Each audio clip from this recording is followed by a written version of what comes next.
Hello, everybody.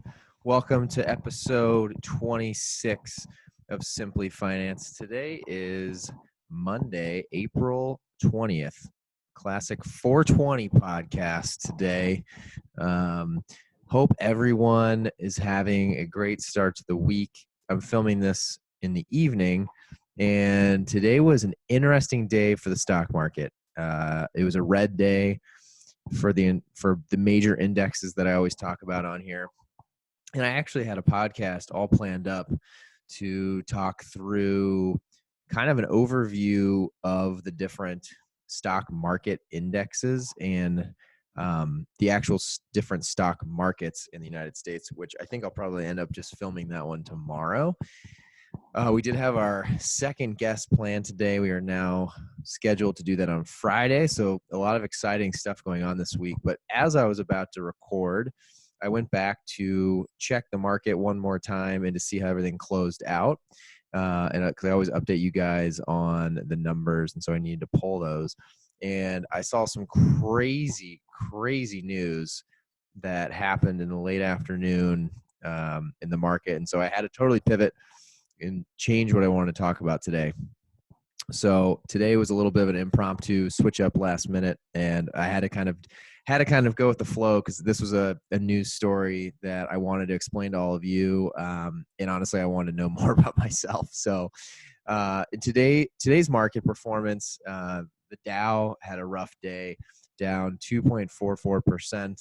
The S&P also with a rough day, down 1.79%. And the NASDAQ was down just over 1%. So not a great start to the week. Obviously, even since I started this podcast, 26 episodes ago, and really, episode 10 was when I kind of revitalized this podcast.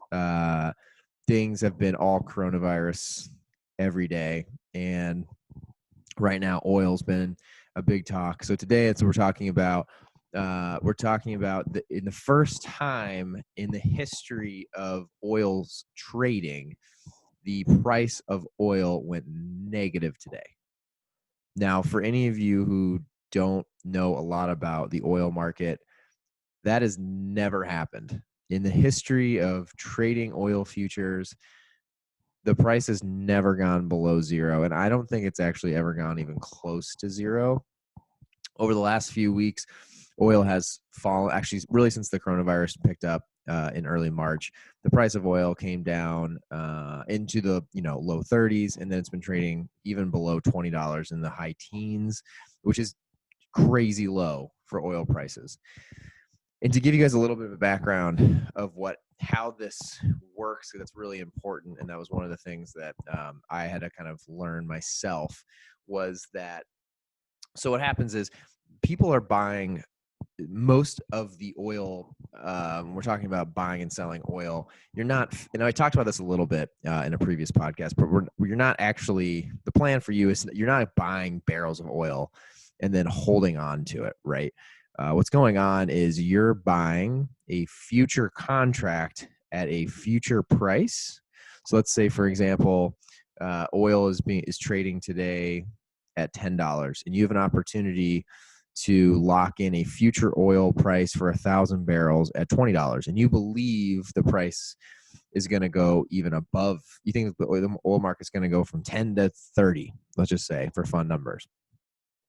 Well, when your contract expires, towards today, so really tomorrow, the May contracts end. So the people who thought that, either short term, like a month ago, or thought about it 6 months ago, they now, as of tomorrow, have to pay up essentially on these contracts. And it's a huge problem now because the reason it went negative is, for the first time ever, is because oil production did not stop fast enough when the coronavirus pandemic started. And so the global supply of oil is way too high. There's too much oil. We're not using enough of it right now. And they kept producing it. So now the next problem is going to be no one needs to buy this oil, right? So people like you and me, if we wanted to trade, our hope is that we're buying it low. When the date of the expiration comes up, the price is up.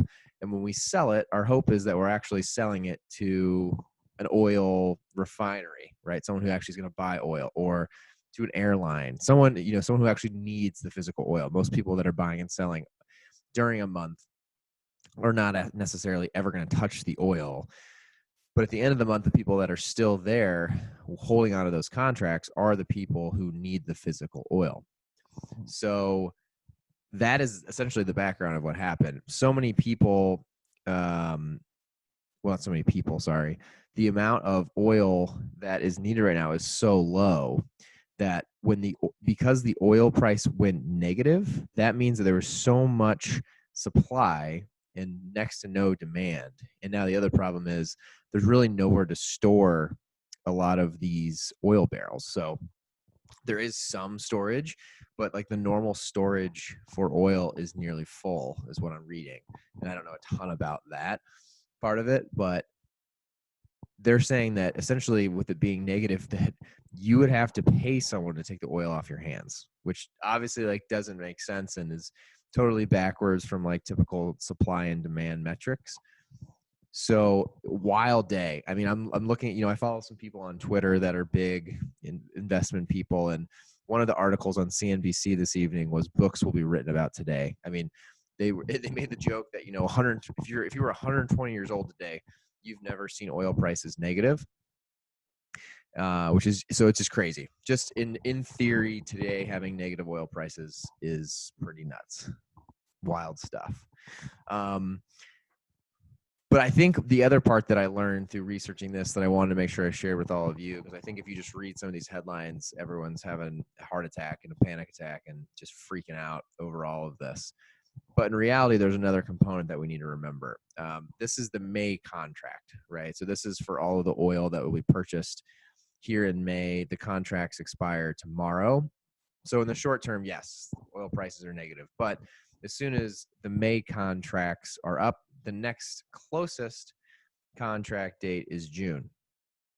And those prices are still being sold around $20 a barrel. So what that means is, yes, they're negative, but basically in 2 days or overnight, the price of oil could swing right back to $20 if people believe that the pandemic is going to be over sooner than later, if oil consumption is going to go back up. So it's kind of a song and dance right now. People don't really, I think people who have these May contracts are probably freaking out. I don't fully understand what's going to happen to all those people that are sitting on those. It's a mess. It's a wild day. So I think there'll probably be more to come from me, and obviously I'm sure in all the news coverage tonight, I'm sure that'll be one of the major things. So I kind of wanted to break it down for you. I was reading right away just how bad this was, and then as I started diving through everything, I quickly realized that this is going to be a short-term thing. If you don't have money in these May futures contracts, then you're fine, right? It's not going to affect you. And if anything, they're even saying, and most likely we've already hit the bottom of what the oil prices will be at the pump. So what the prices you see when you fill up your own car. So a lot of experts are not even thinking that this negative price is going to do anything yet right now. I think my question and where my head goes is like, how long will this go on for though? I mean, if this is really, we're only halfway through the second month of really being locked down here in the United States. I mean, what happens after that? I think that's really the question. And I think that's really what's going to drive the oil market going forward. I think, today, right, everyone's optimistic that by June, oil consumption should go back up. But in the case that it doesn't, I might be talking to you in a month from now, showing you oil prices negative again. I'm not sure. I mean, until people start consuming oil again, we're going to have this problem, right? It's already been produced. It's sitting there waiting to be used. If there's no one using it, it's a crazy situation. So anyway, happy Monday. I wish there were better news to talk to you guys about today. Tomorrow we'll get back to another episode of kind of breaking down a concept that I think all of you could enjoy learning about. And like I said, get excited. Friday scheduled one of I guess, well, I've only had one guest so far, but as my second guest, a highly regarded wealth management advisor. So excited to have him on. I don't want to go into it too much. I want it to be a little more of a surprise, but I'm very excited for our second guest on the podcast. I think all of you can take a lot from this one, and I think this one more than any. Well, again, I've had one, but I'm just getting ahead of myself and getting excited about what's the future and what all is to come with this podcast. But on Friday, I think we'll really be able to deliver some value for you guys. So I'm very excited. Anyways, I hope all of you have a great evening. I hope your investments didn't take a total beating today, but if they did, remember it's a long game. It's a marathon, not a sprint. So happy Monday, everybody. Thanks again for listening. I really appreciate your support, and we'll talk to you soon. See ya.